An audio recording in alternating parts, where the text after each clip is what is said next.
Imaginez, fermez les yeux un instant. Vous êtes dans votre canapé, un ticket froissé à la main. À la télé, les numéros tombent. 1, 2, 3. Ils correspondent tous. Votre souffle se coupe. Vous venez de gagner l'équivalent de 3 millions d'euros. C'est fini le réveil à 6 heures. Les factures en retard, l'angoisse. Pour 99% d'entre nous, c'est le début du bonheur. Mais pour John Speasby, un Britannique de 80 ans, ce n'est pas une fin. C'était juste un capital d'amorçage. Au lieu de prendre sa retraite, il a décidé de bâtir un empire. Pas dans l'immobilier, non. John a transformé son ticket gagnant en la plus grande usine de drogue de synthèse du Royaume-Uni. Aujourd'hui, je vous raconte comment un grand-père millionnaire a troqué sa liberté dorée contre une cellule en béton. Nous sommes en 2010. John gagne le jackpot et s'achète un joli bungalow près de Manchester. Pendant quelques années, il vit la belle vie, mais très vite, l'ennui s'installe.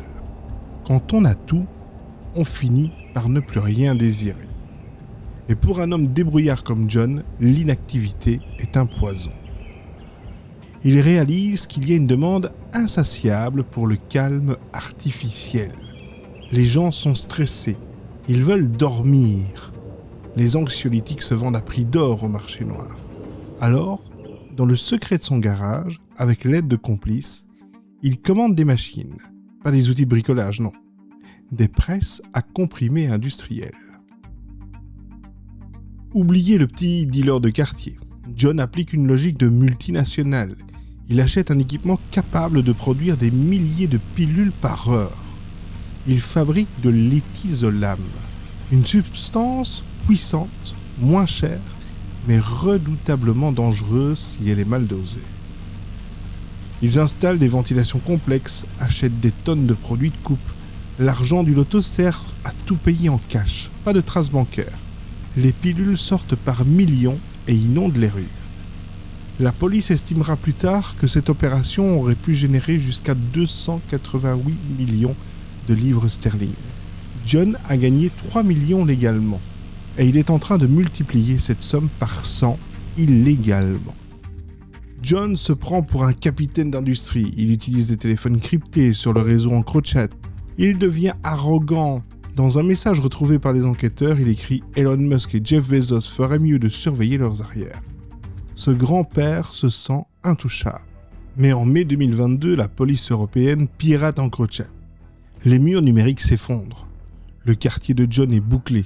Lors du raid, les policiers découvriront une bête de métal, crachant des drogues à une vitesse folle. 175 kilos de produits chimiques et chez un complice, un fusil d'assaut et une mitraillette. Le papy du loto dirigeait une organisation paramilitaire. Nous sommes en janvier 2026, c'est tout récent. John Speasby, 80 ans, se tient dans le box des accusés. Il n'a plus l'air d'un concurrent d'Elon Musk, mais plutôt d'un vieil homme fatigué. Le juge lui lance « Vous aviez tout. Vous avez choisi l'avidité. » Le verdict est tombé. 16 ans de prison, à son âge, c'est une perpétuité. La morale de cette histoire, c'est que l'argent ne comble jamais le vide intérieur. Il ne fait que l'amplifier. L'avidité est un puissant fond qui finit par engloutir ceux qui s'en approchent de trop près. Le véritable bonheur, c'est souvent la sagesse de savoir s'arrêter quand on a déjà gagné. C'était les histoires de Papa Mika.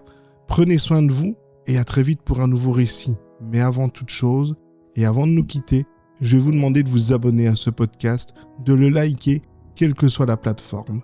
Merci à vous et à très bientôt.